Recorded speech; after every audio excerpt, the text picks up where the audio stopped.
Good evening and welcome to the Morganton Planning Zoning Commission for April 2023.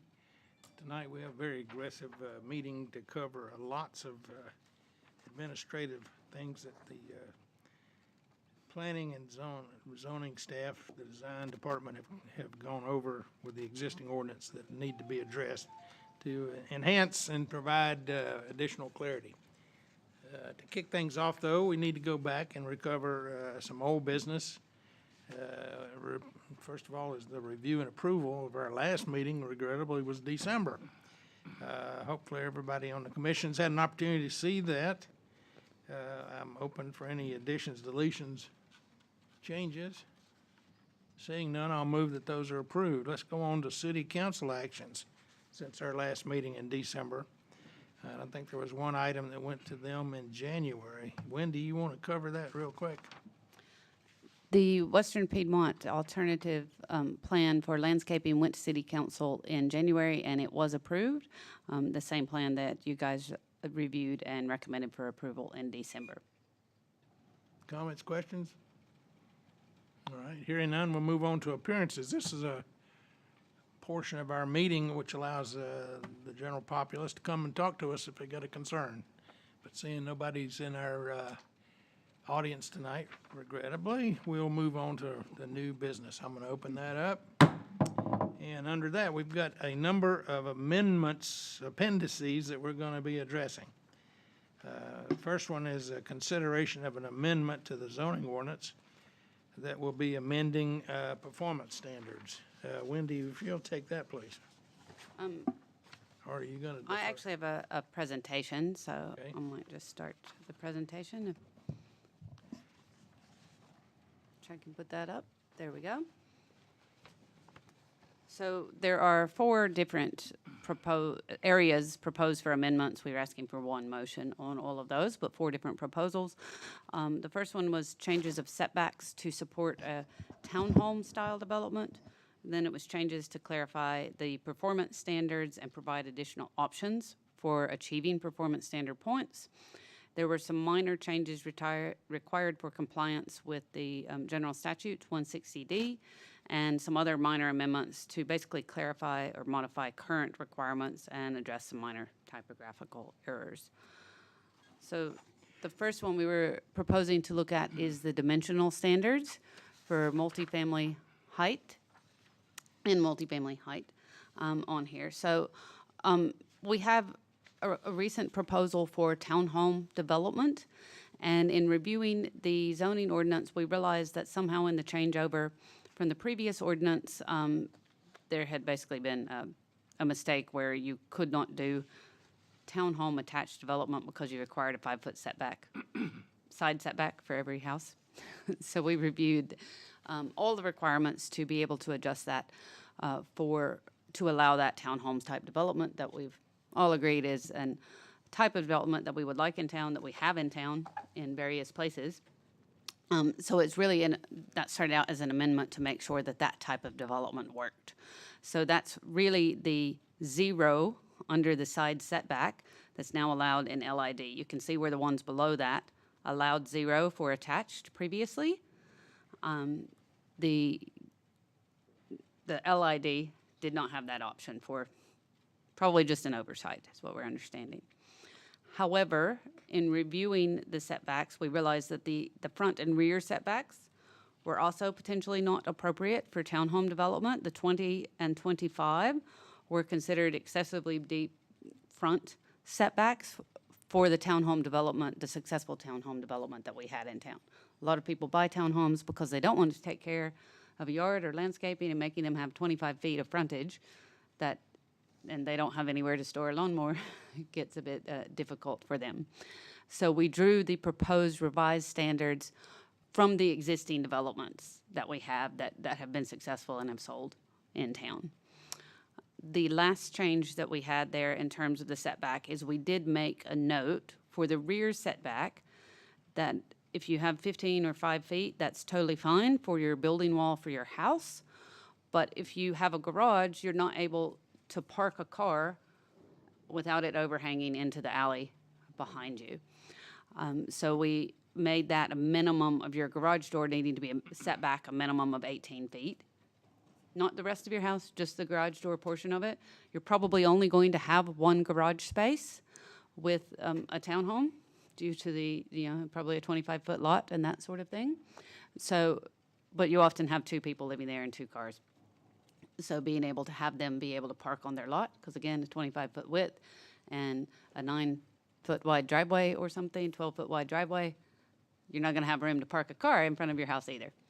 So we wanted to make sure that that was accounted for in there. So that's the reason for those changes, to be able to allow that type of townhome development. And we do have a current proposal that we're reviewing that would meet these standards as well. The last change that we're looking at on here really applies more to the performance standard points, but it is in this table. So I'll address it briefly here. And that is that at the moment, if you make any level of performance points, you automatically got to go up to your 65 feet in height in HID and CBD. And we thought that there should be a gradation of that, as there is with other elements of the scheme, that if you do your, what is now 11 to 17 points, your lower level number of points, you can get up to your 50 feet. The flat roof may be about 5 stories in there. Some other attached, maybe 4 stories, what we found people are really going for. But then you need additional points to achieve that 65 feet in height. That is to note that the CBD in particular still has the height requirement where you can do no more than 2 stories above the average height on that block. So if most of the buildings on your block are 2 stories, you can't go in and put in a 5-story building if you meet the performance standards. So you're still adjusting it by height. But it's purposely to allow that gradient. We thought to be able to achieve that full height, you'd need to get more than just your base minimum number of points. Over to the right side. Before you move forward, I just have a question. Is there anything in here that indicates which those height standards have to be measured from? For example, we have tons of sloping lots. There are definitions for that in the ordinance. So not in this table, but in the ordinance, there are specific definitions that show you how to measure the building height. Do you think it'd be appropriate to put A reference reference to that? to the height, we can. We can add that, definitely.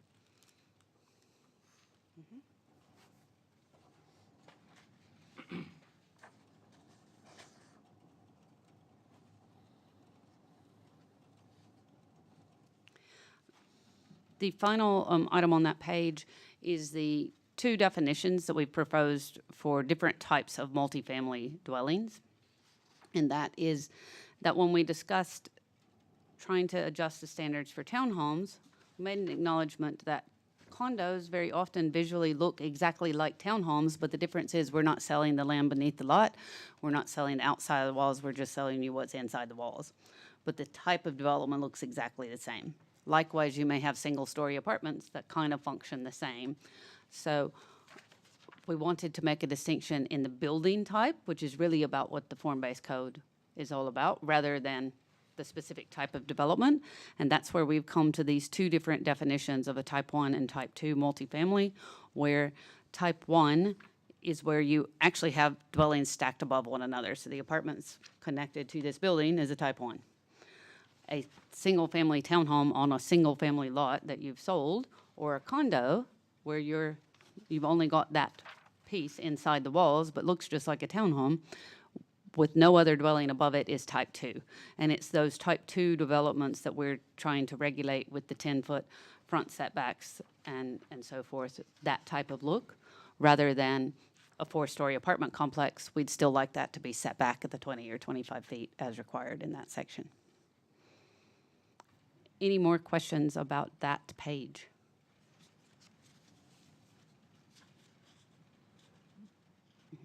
Now, I just want to also say, these are summaries of what you've got in that appendix. So perhaps if you have any questions about, I think this might be my only slide. Oh, I've got one more slide on Appendix A, which is that one change of your base standard for your non-residential dimensional height for the CBD. Again, going back to, you get the 35, automatically, but to get more than that, you need to give me some points. You need to give me some kind of little bit nicer development for the main attractor in our downtown to start achieving those higher level points. And when you really go back and look at the performance standards table, you get a lot of points just for existing in the CBD. So any questions on that Appendix A that you had? Yeah, I'm just looking over, going to page B-3. Okay. I'm trying to find out, it had on here maximum possible points, and those were marked through. But there are 1, 2, 3, 4 different notes, and I'm trying to find out where those are applicable within the confines of the, And those might be more clear on the upcoming slides that I have for you. okay. Are you looking at those in relation to Appendix A, or do you just have questions about the following table in Appendix Well, B? where those notes become applicable. Okay. I'll go, if we don't have any other questions, I'll move on to the next slides, and we'll look at those. So performance standards, the reason we propose changes to these is we had some developments, one development in particular, where there was one category where they were unable to achieve any points because of their existing lot that would not be allowed to be created today, yet they do exist at the moment, and we wanted to be able to amend the standards to make sure that development of that type, basically it was, they don't have a street frontage, that lot would not be able to be created today. That's what drove us to start looking at the table. So while it wouldn't be created today, you can do it, but they could only achieve sidewalk points, but they have no street frontage to put a sidewalk on. So they weren't able to achieve any points in a category where they were required to achieve points. But then in looking at other development and other comments that we had heard over time, we said, hey, there's actually some other points and some other innovations that have come about, like the electric vehicles, since the time that this was written, that might give more options. The first one is street yard. Technically, our definition of street yard refers to any type of right-of-way at the moment, and we were looking at developments of properties adjacent to the railway. That point would have already applied to them, but it's likely they've got a railway frontage and a street yard frontage, and if you're developing a multifamily apartment complex, we'd kind of like you to have a fence and some landscaping adjacent to the railway so children don't run into the railway line. So we looked at that as an option for a point there. For open space points, we tried to give additional points for additional development in the CBD if you did choose to give development to open space rather in the CBD. And we also noted that you can achieve points for non-residential development, but yet if you're non-residential development, you probably wouldn't be providing any open space area. So we gave a point for being non-residential and not in the CBD because you're already getting a point on the second line for being in the CBD. There are 2 changes that I want to note to this section of the table, and that is the choose one option under the open space heading has been eliminated and replaced by the first superscript that Hank just mentioned that applies to that section, mutually exclusive open space provisions, and we should have put that superscript beside the infill development and the non-residential development. So basically, all of these points, except for the one that is noted as a bonus point, is mutually exclusive. So that's our revised proposal for that one. Thanks for clearing that up. No worries. And I've put that under each. We did struggle with where to put the superscripts in the table. It makes more sense when you're looking at it online and it's one whole table, but we had to split it up for your 8.5 by 11 sheets to put it in there. The second one, as I said, this was a category that we found that people struggled in a bit. We had an issue with our definition of redevelopment because it says redevelopment of a site with existing buildings and infrastructure, but the next category also gives you points for redevelopment of existing buildings. Redevelopment includes tearing the building down completely and putting something else there, and we thought that's probably not what was intended by these points. So we modified the infrastructure section to refer specifically to development of a lot where you've already got power, water, sewer. We want you to develop infill lots rather than greenfield lots if possible. We don't want empty lots sitting around that everybody drives by to get to the other development farther away.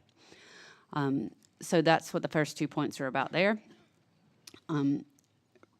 We also have some sites in town where people are putting in quite a lot of investment to clean up previous industrial issues.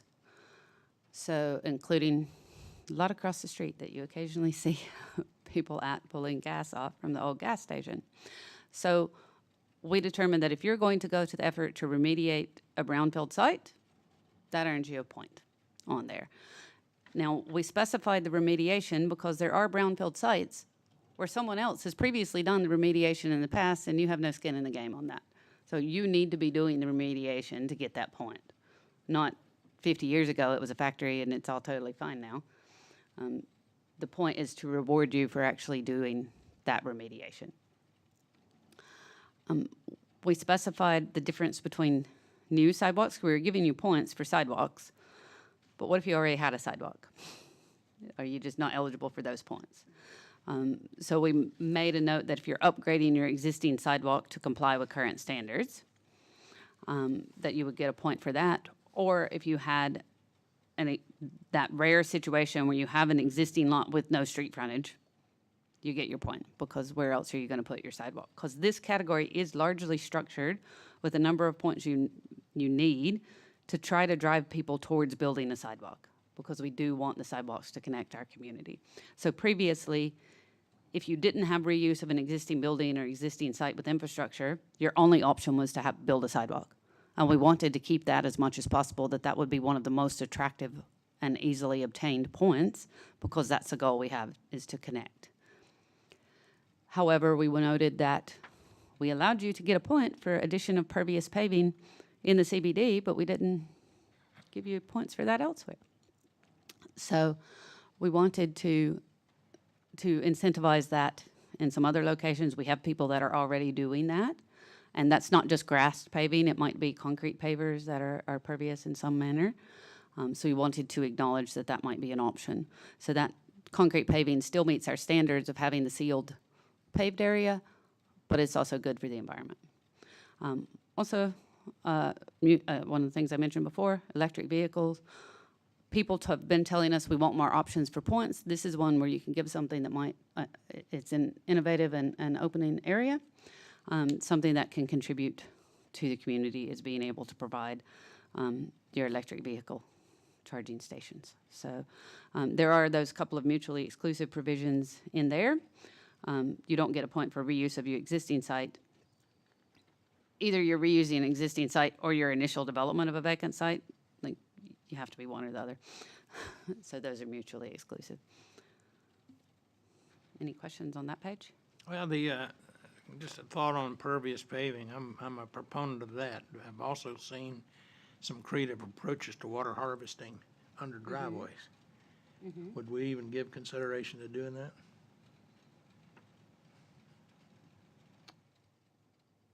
I don't know. That's something I would probably need to run by my engineering department as far as how successful that is. I must admit, a lot of these are low-hanging fruit at this point, because as we'll talk at the end of the meeting, we've just embarked upon a comprehensive plan process. My microphone's right now. And a very likely outcome of that, expected outcome, is a rewrite of this zoning ordinance completely, which will probably be the first step of that process, which we expect to happen likely next, not this upcoming, but the next financial year. These were intended to be, as you said, pretty simple updates, and then the longer, more in-depth stuff we'd look at as a whole and spend some more time doing a wider assessment on it as you guys are assisting us in developing that revised zoning ordinance at a later date. Cool. Mm-hmm. Good stuff. So we do have a variety of other options for points that are in our head that are on the list, so I will add that to your list. Thank you. No worries. The last point, or option, making your note, hold on, is the building design section. So again, we thought that if you given that the definition of redevelopment includes demolition, we wanted to be specific that if possible, we want you to reuse buildings. Noting there are some buildings that maybe we don't want you to reuse, but that's up to you. And we gave you a gradation of points. Like sometimes part of a building is just not salvageable or just doesn't work for you. So we gave you a gradation of points depending on how much of the building that you reused. We also note that there are several sites in our CBD where the development doesn't meet our current standards, and those are largely because the buildings are set very far back from the street. And I won't name any names now, but you guys can picture several of those buildings. And not in all, definitely not in all, but in several of those cases, those buildings are not the most attractive and not buildings that we probably want to repeat in our downtown. So we've given you the most points for bringing those buildings up to the street to be in line with those current front setback requirements, which is a 0 minimum and 5 maximum. So if you bring that, if you think of some of the buildings in town that have really large parking lots out front, and you're basically going to have to redevelop the whole building anyway. That's why they're mutually exclusive to the others. But to bring that up will give you the most amount of points for really bringing that building wall to the street as a proper CBD typically has. We noted that the garages point actually just says you don't have garages that face the street. Doesn't say how many garages you need. So you may have 300 apartments, and if you had 2 garages and they didn't face the street, you get that point. And we said that's really not kind of what we're looking at here. So we amended what that looked like, but we also noted that we would give you an additional point for multifamily dwellings if you provide 20% of the number of units you have with garage spaces. And we achieved that number by speaking to several local developments that said this is probably how many we could rent. We don't have enough at the moment, so we don't think that'll be onerous for people. Porches and balconies, that's another one where if you actually read the requirement, it said porches and balconies on the front facade, and if you drill down into definitions, facing the public street frontage, but it didn't say how many porches or balconies you had to have. So if you had a giant multifamily apartment complex, you could realistically put one wide front porch at your main entrance, and none of the units would have porches or balconies, but and that would meet your point, and that's not necessarily what we were talking about. So we altered that, which we'll get into in the Appendix D if we want to look into those pieces, for saying that needed to be a minimum of 50% of your units facing the front facade. So it wouldn't just be your front porch for the whole complex, it would be the actual units themselves having access to porches or balconies, a minimum of 50%. We did not want to make this so onerous that people would say it's too expensive to develop, and even though they have a variety of points. And then we also said, well, if you do have a lot of, maybe you have 4 or 5 apartment blocks, and they're not facing your front street facade, we'd still like those to have porches and balconies. So we said you would be available for an optional additional point if those other units not facing the front facade. Again, we said 50% to try to make it encouraging to people rather than discouraging of I've got to provide these for everybody. For example, a low-income housing tax credit project may find meeting some of these difficult. We didn't want to make it and make it break even for them. We didn't want to make it too difficult. So that's where those points come from. The last How many points was that for the back? for the what? For the back balcony? How many points? 1 additional point. If you did 50% of all of your units not facing the front facade also had the point. That's not a whole lot. Well, if you have 250 units, it might be a lot. If Well, you've it's a lot got of 10 balconies, units, it but might not. It's 1 point, was what I'm saying. It's not a lot of points. It's not much reward for the effort. I guess you need to make them face the front facade. Well, I think market-wise, that's probably what people want. I think they're putting the balconies on anyways. well, it is in the central business district. I happen to have this personal view that we got a bunch of buildings that look like warehouses in the back. They look less than desirable.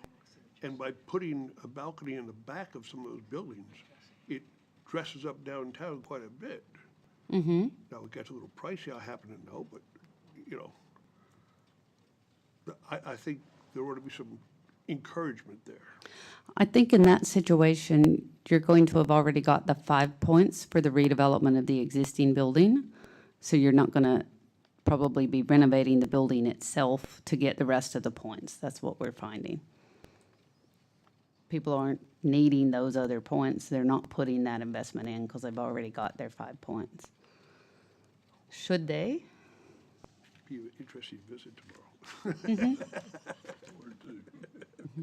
I'd love to require them for every unit, but I got some pushback for that. Because I value private open space for everybody, but it may not be financially feasible for some people on there. One other comment I would make, moving forward under roofs. Pete, you could comment on that, but there are a variety of roofing materials that would encourage the right kind of building, when we're talking about green building.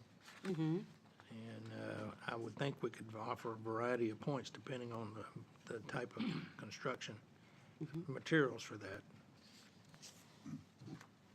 And I don't know how you'd fit solar in here if that's a possibility. All great options. I've added them to my list for consideration. Okay. Okay. Thank you. Cool. Any other questions on the performance standards? Yes. So- Can we go back? Can we go back to the height requirements here?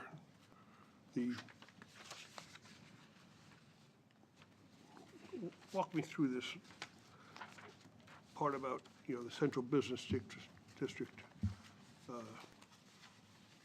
Where we have 35 foot here, we have, you know, maximum 35 here, and then all of a sudden we're saying, you know, maximum height up to 65. So at the moment, your base height in the CBD is 35 feet. Yes. If you get a minimum of 9 points on the chart, you get to go all the way to 65. And we So thought that, that's a big change from Morganton then. yes.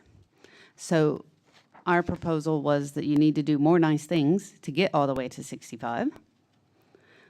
And that's why we said, because before 24 is your maximum points.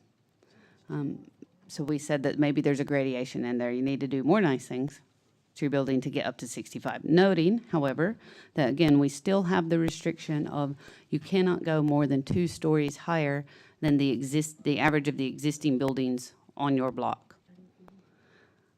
So, and If you have a building, if you have a building on a individual block that doesn't have any other buildings, you could go to 65 foot, correct, which is double anything that Morganton has right now. except for, I believe, the tanks at the brewery and the hotel, yes. How is a hotel? 4 stories, I believe. 50 feet. Okay.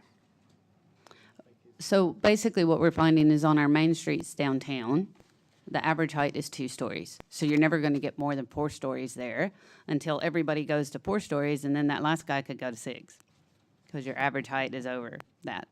That is definitely on our list to review when we look at the longer term bits. So for example, if you're on the block of West Union where the grind is, you would only be able to go to 4 stories. However, if you're on the block where the old Kimbrell's building is, you're not going to be able to get to 5 stories on that building because of the adjacent buildings on the block. So we're not sure that that actually works exactly the way it should at the moment. But in this low-hanging fruit round of ordinance changes, we want to make sure that we're capturing being able to get performance points for the developments that we've had issues with. We've heard from the community that they're having difficulty developing, and we haven't heard from a lot of people that they want to go to 6 stories downtown, and they're not able to. I mean, I think going from 2 to 4 downtown is a pretty big jump, you know, for us. I guess I'm just looking for comments from other people here. Well, we've had those conversations before, and a lot of things came up was the fire department, can you handle that? You know, there's a lot of other infrastructure that would have to be created to be able to do that. Just because it's here doesn't mean it. 100%. There's a lot of other factors. Just because you says you can do this in the table, you've still got to meet all the other requirements of the zoning ordinance that might limit those. So, for example, this table says that you could do a 5-foot side setback, but if you're also required to have a 15-foot buffer yard, your building's going to be at 15 feet. So this is your minimum or your maximum for that height. If everything is perfectly, if all the stars are perfectly aligned for you, there's other requirements that might also limit your ability to achieve these things.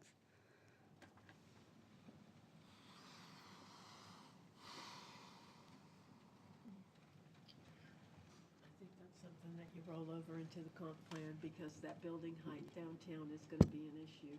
And one of the things that has helped me kind of visualize it a little bit more has been going to some other small downtowns that I really like Hendersonville and some of the other ones, to see they have that fluctuating building height too.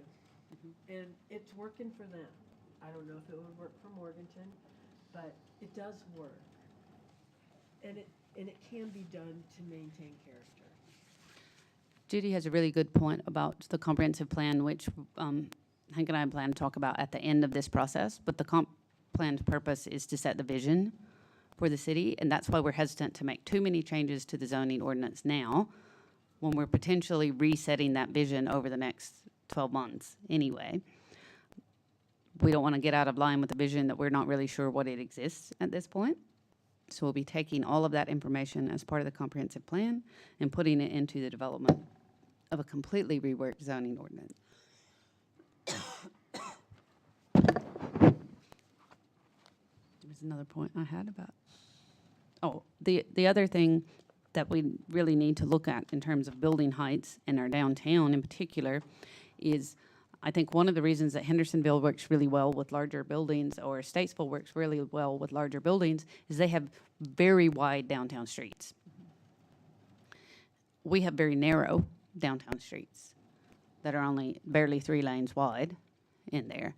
If our building heights get too high in that section, nobody on the street is going to have sunlight during the day. So we're not going to have these nice outdoor parklets and things that we have where people can have outdoor dining. Who's going to want to sit out there if it's dark all day long?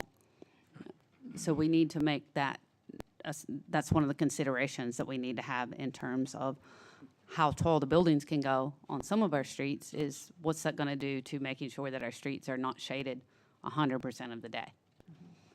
And we, just in making these, and when you get to Appendix D, you'll see largely very minor changes of typos or other things that we didn't want to tackle at this point. But they are definitely things that should be raised during the comprehensive plan process, and then in the consideration of a full rewrite of the ordinance. Judy, listen, talk to me here. I'm just looking at this and saying, wow, we're gonna go from downtown from 35 to 65, just on what otherwise has been a kind of an update, rather than addressing that in the comprehensive plan. So it already, Input from the rest of the community. it already goes from 35 to 65. What we're changing is that 50 interim height. It does? Yes. That's what we were worried about. 65 works on most lots in the downtown, which is why you haven't seen it. It'd be expensive, I guarantee that. There may be some knockdowns coming soon, though, in the pike, where, that would be an opportunity to see what that looks like. We just gotta make sure that's what you wanna do. So if we look at that page, it already goes to 65 downtown. If it comes, it'll have a lot of money behind it. So, be nice. It'd be nice. We need it. That's all that's coming. I don't know if you- Moving right along. Okay, so into the 160D changes, you guys may have, I don't know who was on the board at that time, but a few years ago, I understand there were some changes made when 160D came in as the new general statute for regulating planning and zoning in North Carolina. There were some changes made. However, it appears to be an oversight that none of the references were changed from 160A to 160D. So we're going to change all of those. Yeah, there were 33 in here that I counted. So without going through each and every I'm one, not going to go through each and every one. We're just going to say that by the time this gets to city council, it will say 160D-3862.1 or whatever that actual reference is in there. However, the bigger item that was changed that had not been changed in our ordinance is that our ordinance states your permit is valid for 180 days if you commence works in that time, but the state law says 1 year. So we need to make that consistent. Those are kind of ones we don't really have options about changing. I do have a comment on, it's page C5. It reads, under general provisions, paragraph H, it says a zoning permit, and then we lined out a bunch of stuff, shall identify the property involved and the proposed use. I would like to just make a suggestion that after the proposed use, that we use the wording IAW, and that's in accordance with the table so-and-so, which is the table of permitted uses, to add a little bit more precise language in that. You've read our mind, Hank. We're actually changing the zoning application to state that specifically, so On I top think of it. that would be very consistent to put into here as well. Thank you.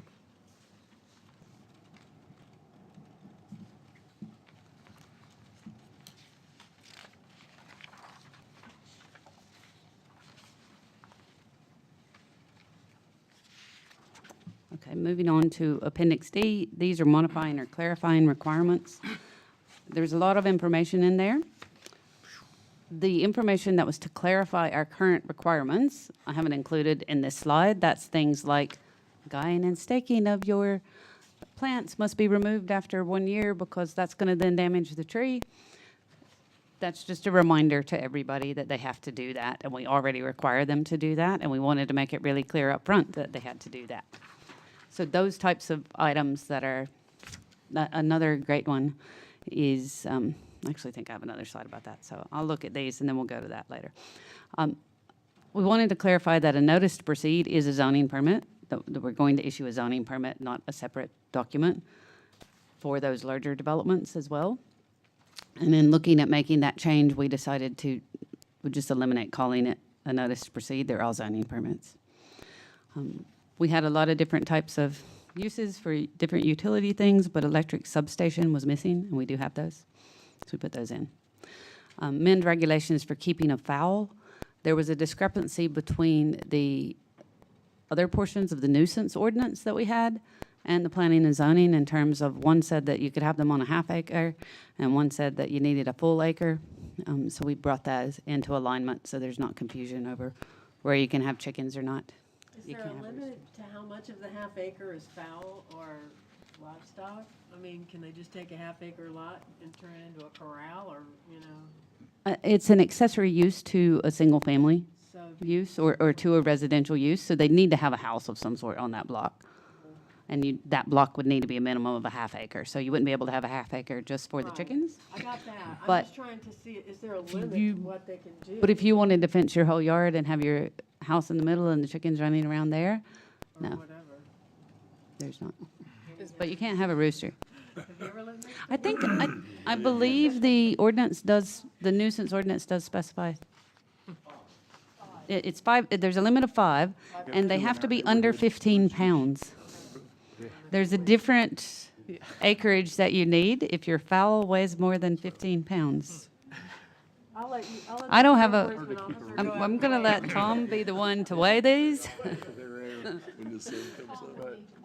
Yes. Oh, my goodness. So I'm hoping we can make a generalization based on site of those, but there is a difference. So you couldn't have large geese or swans or those sorts of things running around.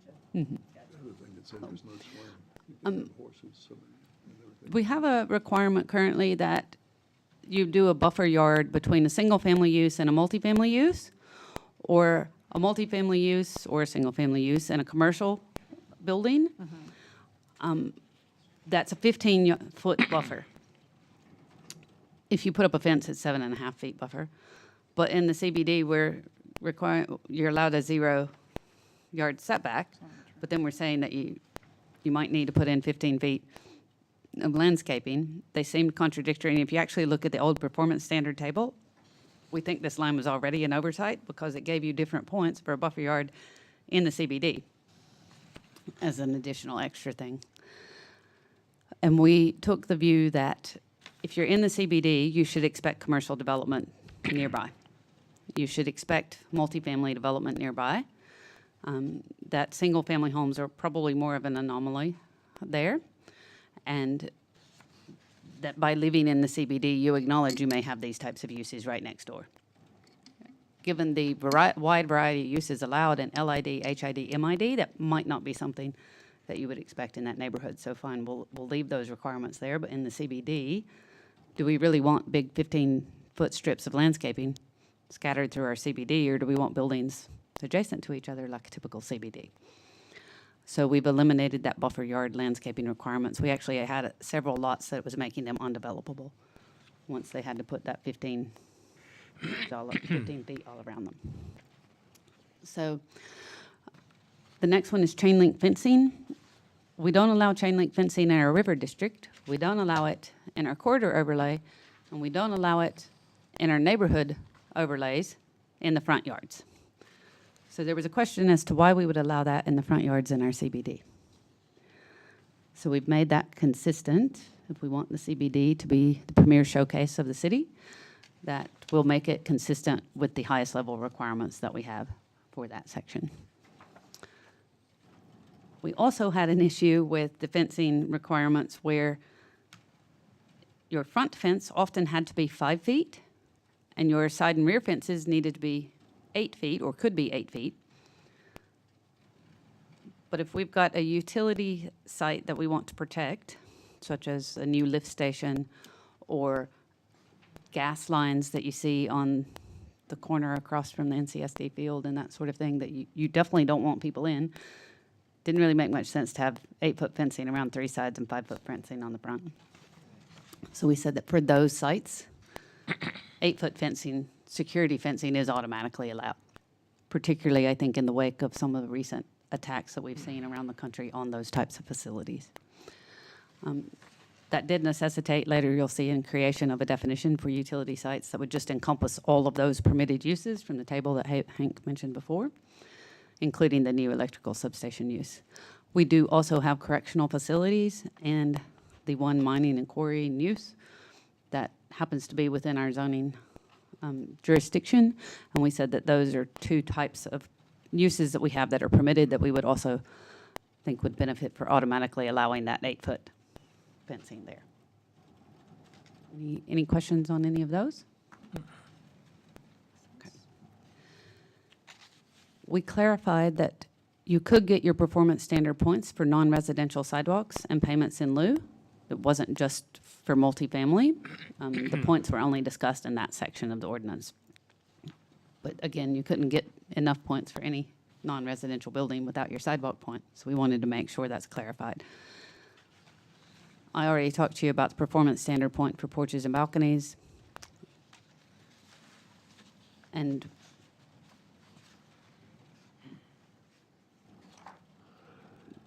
we added a clarifying remark in the performance standard points for single-family and multifamily residential, single-family and two-family residential.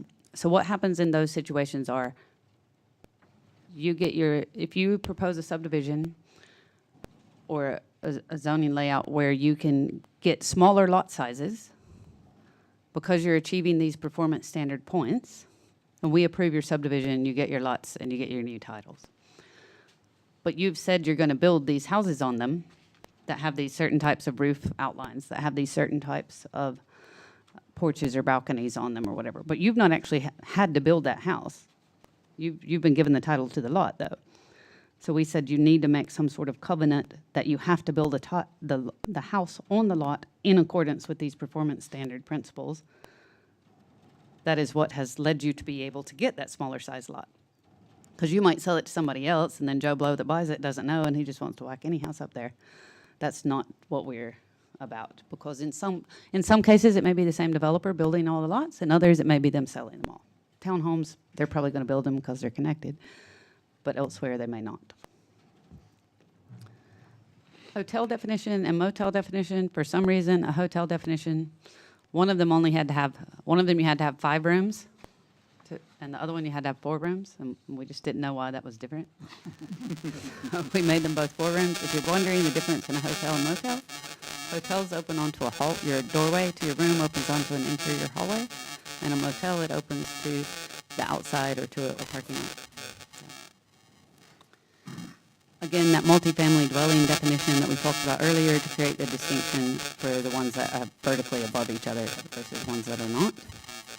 And then we added that definition for utility sites, which encompassed all the permitted uses in the table that were utility-related uses, except for things like transmission lines. And then they put high fence, and then they put high fence, wouldn't protect that anyway.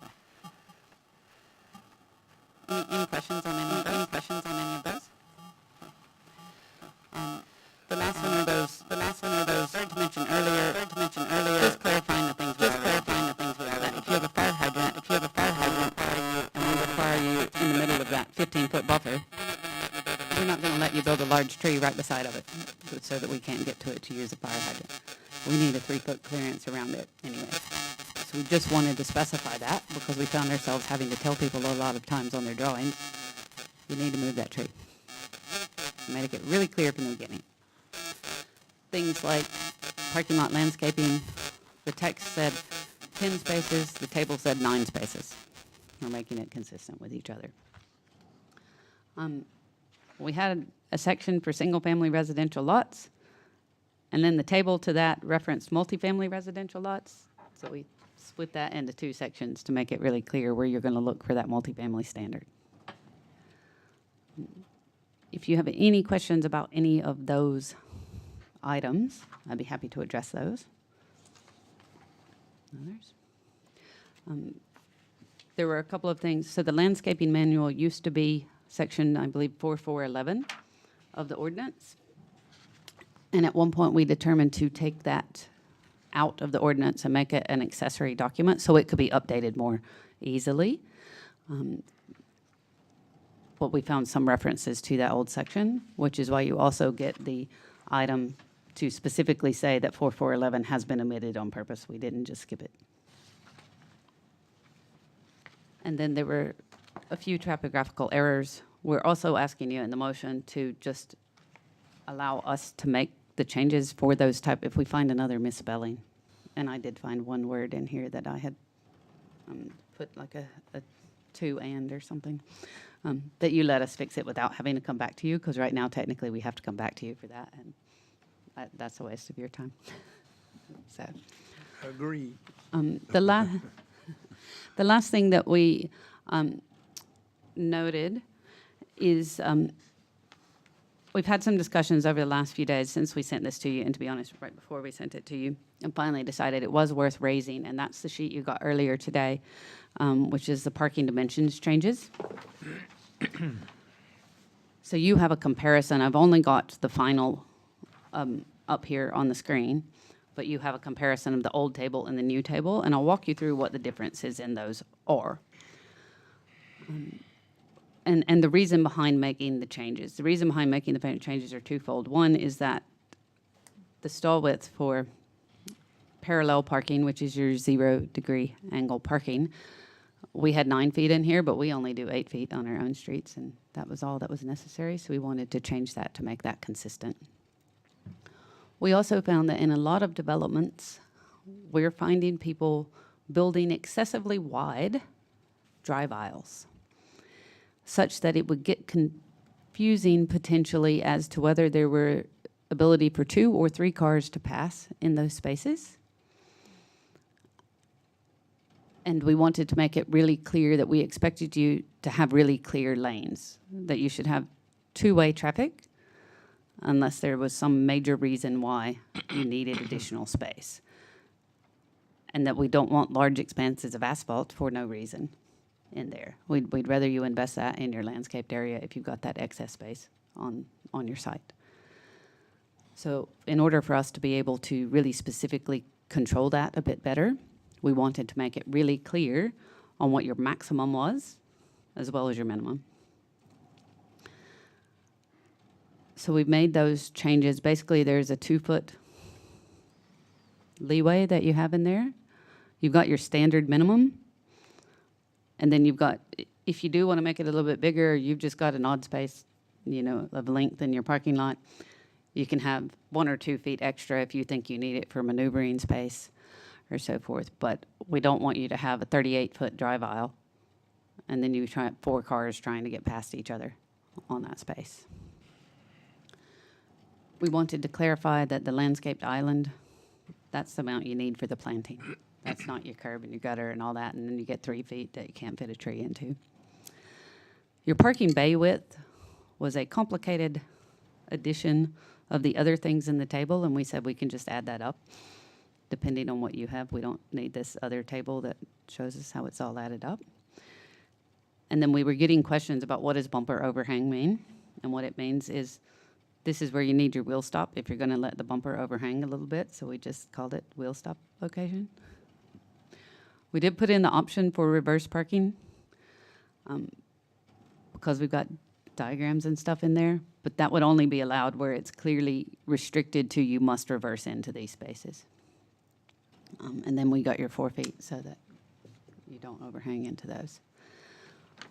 We did want to clarify, however, that at the department's discretion, if for some reason there was a use that felt they needed longer spaces or wider spaces, and some examples of these might be Lowe's Hardware. You might expect a guy with a trailer to come in there quite often, and we've got a space for that. That type of thing. If you want, we could eliminate that portion of it, such as camper vans or private vehicles with trailers, and just say for particular uses. We're trying to, that was really more of an explanation than you probably, than to the city council. In reading it now, we probably think that might be too specific and put that in there.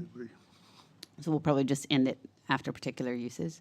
And we did also want to clarify for everyone that your accessible spaces are regulated by the building code, and you still have to have those, no matter what our parking dimensions say, no matter what the number of our parking spaces are. Some of those parking spaces in your numbers have to be accessible, and you have to follow whatever the latest building code regulations are for those spaces.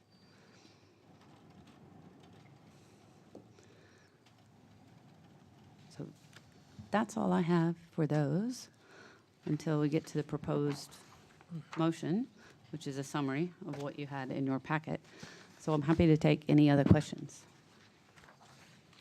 Are there any other questions? Very extensive overview and review. Much appreciated. That was a lot of work, Wendy. And in that, our action has been spelled out. Does someone want to put that in the form of a motion?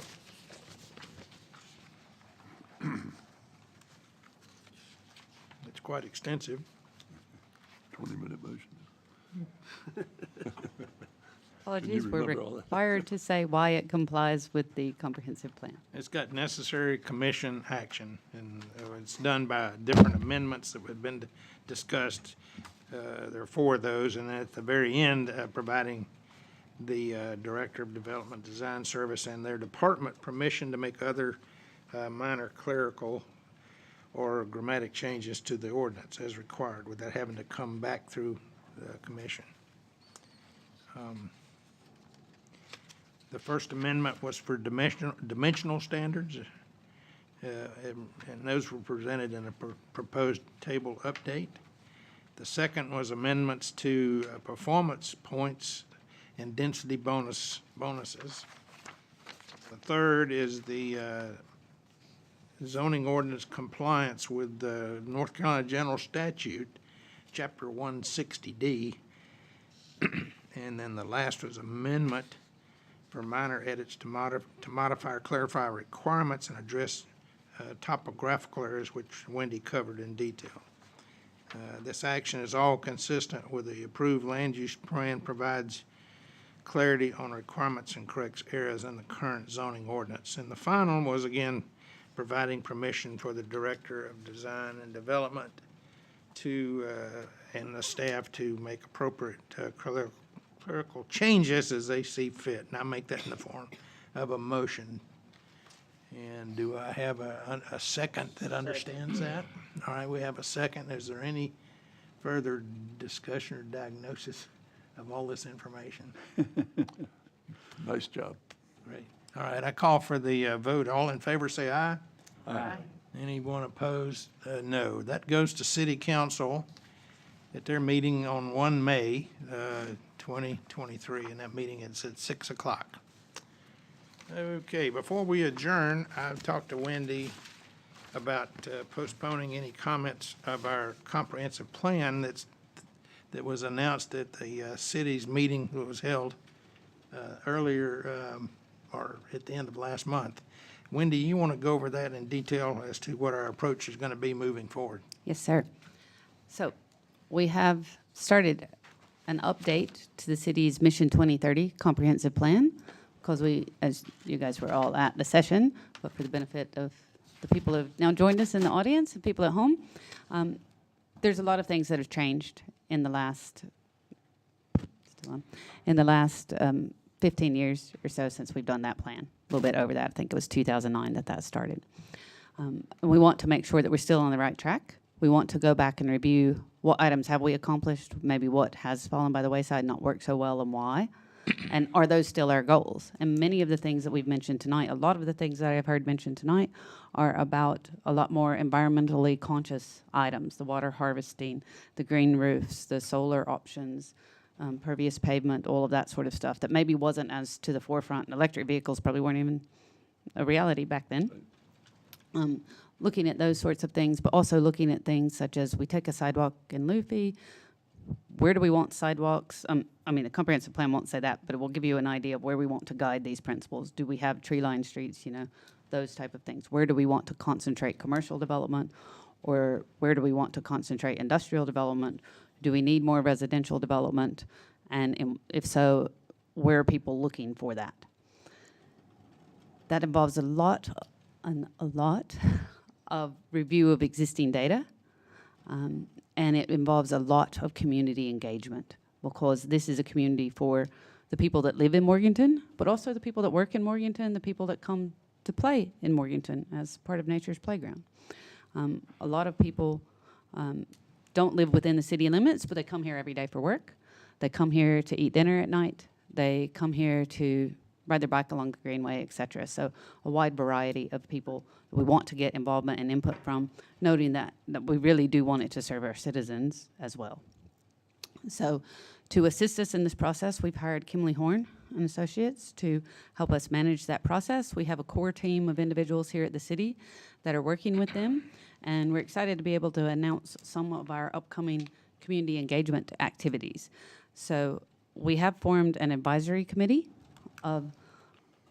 that has tried to encompass a range of individuals representing anything from your own members of Planning and Zoning Committee, which I can announce that Judy Francis and Pete Wallace have agreed to be on that committee here to represent them, to business owners, restaurant owners, people from their faith community, people that represent the different ethnic groups that we have in our community.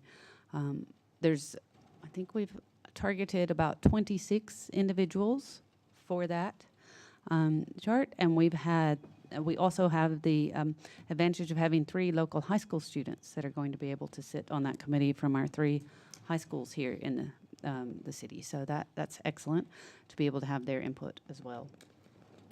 So that advisory committee will review the information that is gathered through all the other community engagement things events that will happen, some of which are 3 specific workshops with yourselves I believe there are joint workshops with the city council.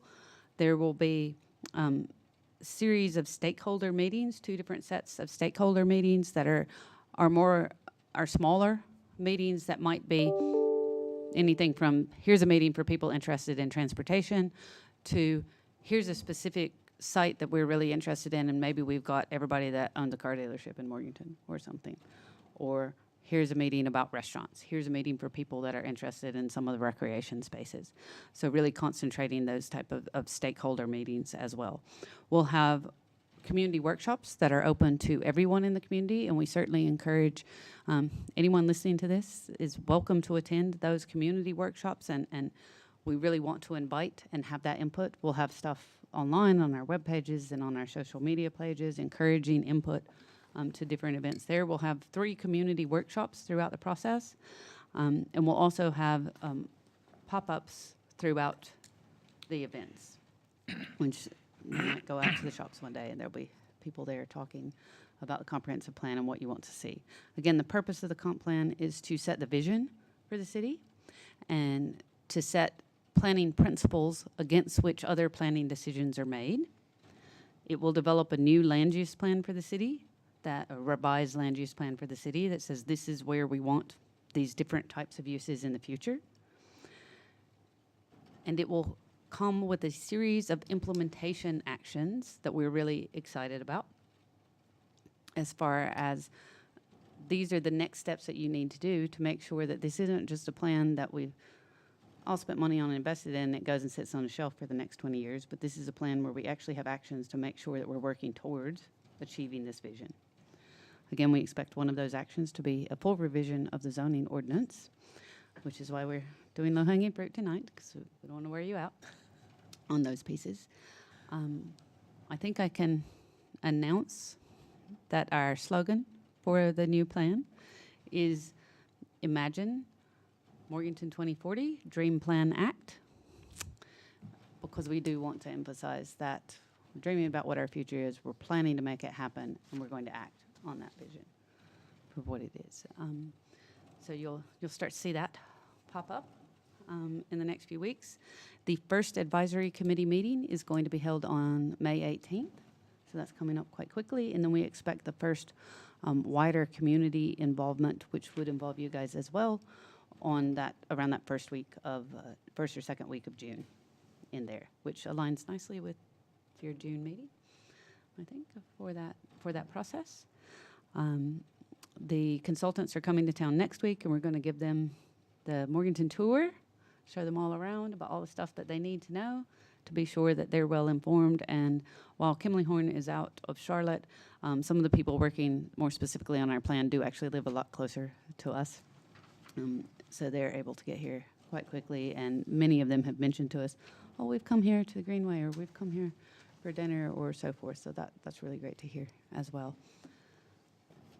So that's the comprehensive plan in a nutshell, and we're really eager to have all of your input.